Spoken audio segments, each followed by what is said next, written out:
सगळ्यात सोपं उदाहरण सांगतो, जाऊ दे. आमचे बाबा सांगायचे, वैद्य बाबा म्हणायची, एकाला बायकोनी इतका हाणला ना, ते म्हणतात आज हाणामारीवरले चालले की.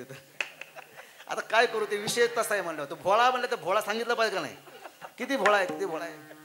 ते बायकोने हाणल्यानंतर भगवानच्या शंकरात देवाला गेलं, देव किती भोळा आहे. देवा काय पैसा कमवत नाही, बरं या जगात पैशावाल्याला किंमत आहे आणि पैसाच राहिला नाही म्हणले, मग काय करू, काहीतरी दे म्हणले. काय देऊ, दे काय पण एक काम कर म्हणले. तुझ्या बायकोला पैसा आवडतो ना म्हणले, हो. धन आवडतो ना म्हणले, हो. अजून काय काय आवडतं, माझ्या बायकोला श्रीमंत माणूस. श्रीमंत होण्यासाठी सगळ्यात महत्त्वाचं काय असेल ते सोनं आहे. एक काम कर, ही डबी घेऊन जा आणि एका रात्रीत ही डबी 10 किलो सोनं देते तुम्हाला. हा जा. घेतली डबी गेला घरी. जी बाई 200 रुपये रोजाने खुरपायला होती, ती बाई दुसऱ्या दिवशी 5 एकरमध्ये 5 मजल्याचं बांधकाम काढते. पटलं का बुद्धीला. जी बाई 200 रुपये रोजाने खुरपायला आहे, एका रात्रीत 10 किलो सोनं काढलं. आता भाव काय चालू आहे, घरी जाऊन विचार करा. तोळ्याला 50,000 आहे. 1 किलोचे झाले किती, 50 लाख रुपये. एका किलोला 50 लाख, तर 10 किलोचे झाले किती. थांबा, तुम्हाला ब्लॅक टी करून आणतो थोडासा. बोला थोडंसं फ्रेश होताला, म्हणजे थोडंसं चहा पिल्यावर माणूस फ्रेश होतो ना. 5 कोटी रुपयाचं सोनं एका रात्रीत काढलं. का बंगला बांधणार नाही.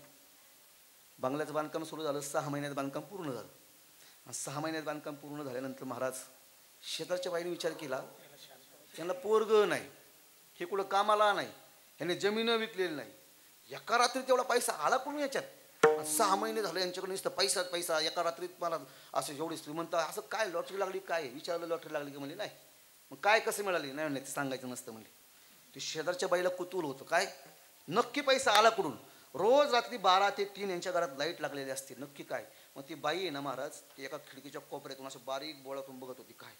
तर तिचा नवरा तिला सांगत होता, भगवान शंकराने आपल्याला डबी दिली, त्यातून सोनं येतं, हे कुणाला सांगू नको. त्या बाईने तेवढंच ऐकलं घरी निघून गेली. असा पराक्रमी होय म्हणले. हा काय, शंकराकडे गेल्यानंतर शंकर डबी देतो, माणूस श्रीमंत होतो. पाठ 3 वाजता ती बाई गेली, तिच्या नवऱ्याला हलवली, हे उठ. तो म्हणला, अगं 3 वाजले तर 6 वाजता उठायचे. 6ला नाही नाही म्हणजे उठ, आत्ताच्या आत्ता देवळात जा. आता मला सांगा, पाठची झोप म्हणजे कशी झोप असते, साखर झोप म्हणतात माऊली, साखर झोप. आज साखर झोपत उठलं, ते डोळं चुळत चुळत, काय ग काय काय नाही म्हणले, भगवान शंकराकडे जा आणि डबी घेऊन या. तुम्हाला कसली, भगवान शंकर डबी देतात, जा फक्त तुम्ही त्याला डबी मागा. भगवान शंकर गेले. गक्ष गेल्यानंतर त्यांनी पाहिलं, म्हणजे भगवान शंकराला म्हणले, देवा देवा देवा देवा. झोपत उठवले बायकोनी, डोळ्याची आग झाली म्हणले, साखर झोपत उठवले. कशाला पाठवले म्हणले बायकोनी. म्हणजे काय नाही, डबी दे. कसली देऊ दे, कसली पण बायकोला लागते म्हणून.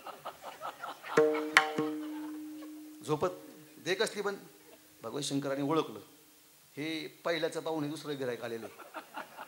पहिल्याला दिली महाराज डबी, त्यातून निघत होतं सोनं.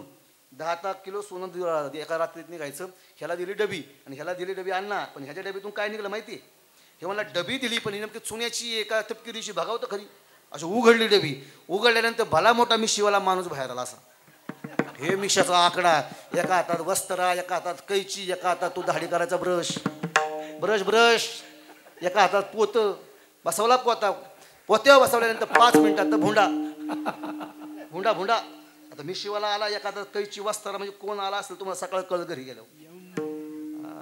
आम्ही वारीक वारीक करू हजामत वारीक, वारीक वारीक करू हजामत वारीक, वारीक वारीक करू हजामत वारीक, वारीक वारीक करू हजामत वारीक, हजामत वारीक,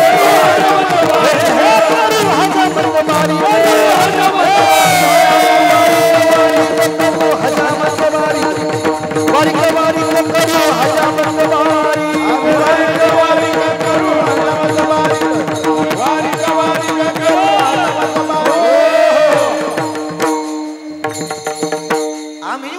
वारीक, त्यांनी ती डबी लावली. म्हणला पाठ 4 वाजता मला भोंड केलं ह्यांनी, कशाला बायकोनी सांगितलं ही डबी घे. व तुला एक सांगतो म्हणले बघ, झोपत पाठवलं होतं, जर काही डबी उघडली तर 32च्या 32 दात घशात घालेल. ती म्हणले वया 20 वर्ष झालं लग्नाला, एवढा मोठा डोस कधी दिला नव्हता. काय करावं, ती डबी घेतली, देवाऱ्यात ठेवली. एकादशी आली पंढरपूरची, आणि पंढरपूरला गेला वारीला. ही नवरा पंढरपूरला गेला वारीला, आणि हिने सकाळ सकाळ अख्ख्या उरुळीत दौंडी दिली. आज माझ्या घरती हळदी कुंकवाचा कार्यक्रम आहे. हळदी कुंकवाच्या कार्यक्रमाला सगळ्या माझ्या माता भगिनींनी या. आणि आजचा माझ्या घरचा एक नियम आहे, अरे गेल्या वर्षी तुम्ही माझ्या हळदी कुंकाला आला होता, त्या वर्षी तुम्हाला मी प्लॅस्टिकच्या वाट्या दिल्या, पण यावेळेस प्रत्येकीला एक एक तोळा सोनं दिलं जाईल. आता बाईला एक तोळा सोनं म्हणजे बाईला सोनं लय प्रिय आहे. आमचे बाबा म्हणायचे, वैद्य बाबा म्हणायचे, एखाद्या बाईच्या गळ्यात 5 किलो जरी वरवंटा घातला सोन्याचा, ती बाई अशी वाकत वाकत जाईल, पण ते गळ्यातला काढणार नाही म्हणले, इतकं बाईला सोनं प्रिय. आता एक एक तोळा भेटल्यानंतर हे मेकअप करून निघाल्या मग गावातली सरपंचीन, उपसरपंचीन, पाटलीन, मास्तरीन, डॉक्टरीन, वकिलीन, वायरमेनीन, महाराजाची बायको महाराजीन, कोण राहिला बुवाची बायको बुईन, चिंग चिंग चिंगाट सगळे हे मेकअप करून असा भारी मेकअप, अशा पदर बेदर सगळ्यांचे पदर इथं ठोकले होते, असे इथं अशा पिन हाणल्या होत्या सगळ्यांनी, एकाच्या डोक्यावर पदर नाही काय नाही.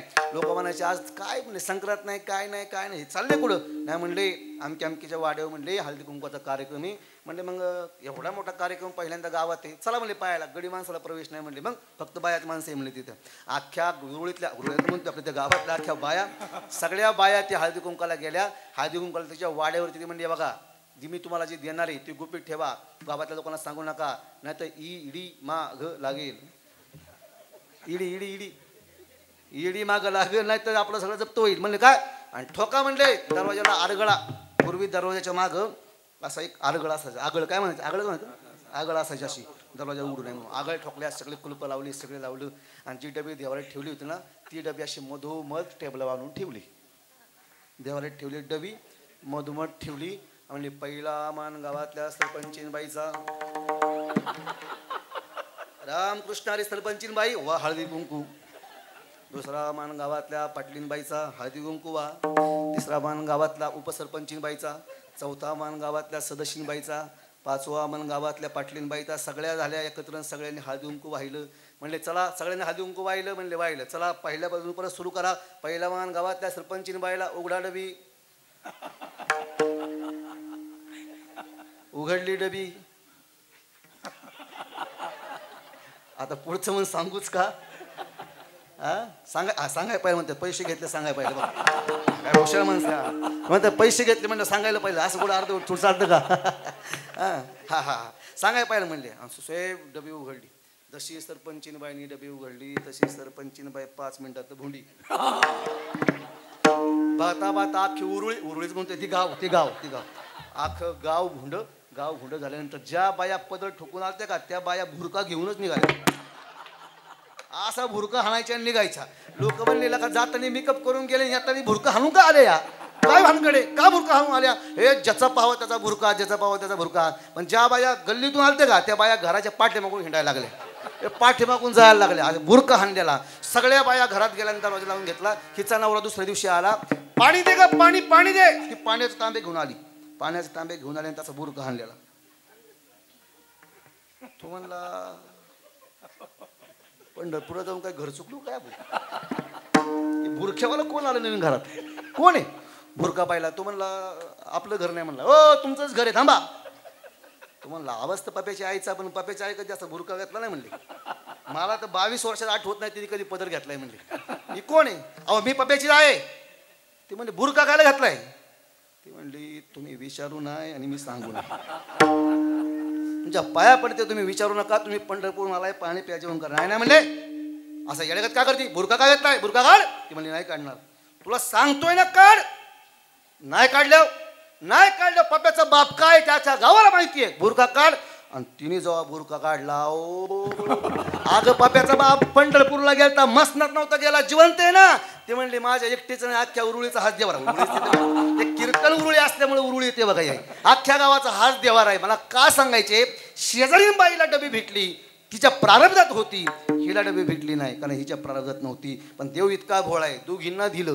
काय कुठं कधी मागावं हे भगवान शंकराकडे गेल्यानंतर कळतं. भगवान शंकराकडे जात असताना संतांच्या विवेक नावाचा हा जी गोष्ट आहे, विवेक नावाचा सोबती घेऊन जायचा, काय मागावं हे कळलं पाहिजे. तो इतका भोळा आहे, रावण